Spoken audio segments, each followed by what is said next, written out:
Ghusl, taking a bath, something which we do every day.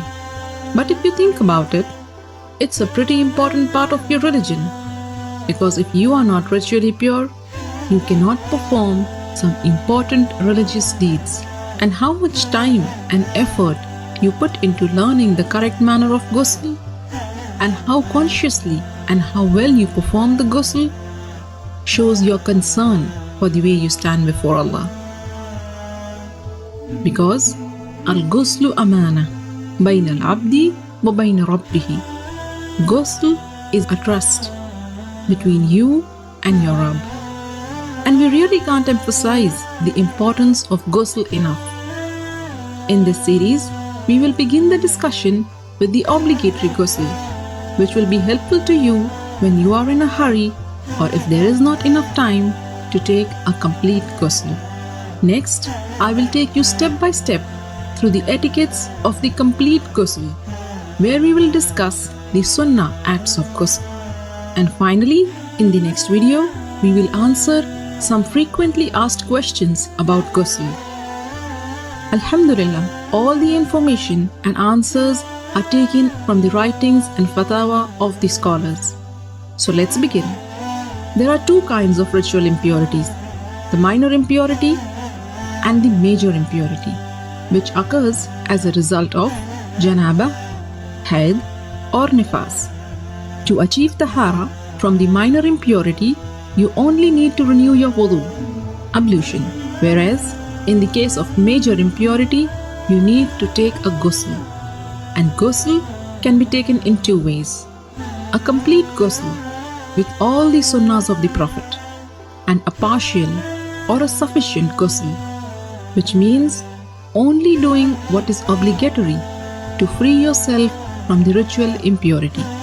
So what are these obligatory acts of ghusl? A beforehand niyyah, intention that you are taking this bath to purify yourself from the major ritual impurity, rinsing your mouth and nose, and letting water run over your entire body at least once. Make sure it reaches every part of it, even your scalp under the thick hair. If you manage to do this much, then you have purified yourself from the major ritual impurity. As for the complete ghusl, and this is the mustahab one, and it is how the Prophet ﷺ took a bath. And this is how you do it. Begin with an intention to purify yourself from the major impurity. Then say Bismillah. Wash your hands 3 times. Then with your left hand, wash your private parts and anywhere else that is contaminated with traces of impurity. Then make a complete wudu, just as you would for prayers.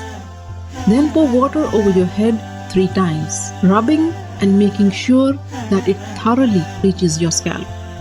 Some scholars said 3 times means once on the right, next on the left, and then in the center.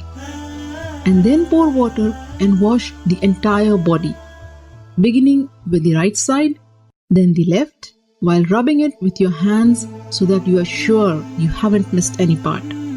So these are the etiquettes of the complete ghusl.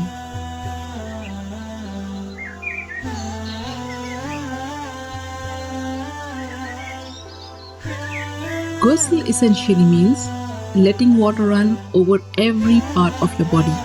So if you are wearing a ring, you should move it.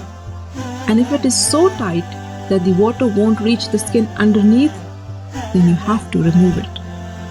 Cosmetic items which form a barrier and prevent the water from reaching your skin must also be taken off.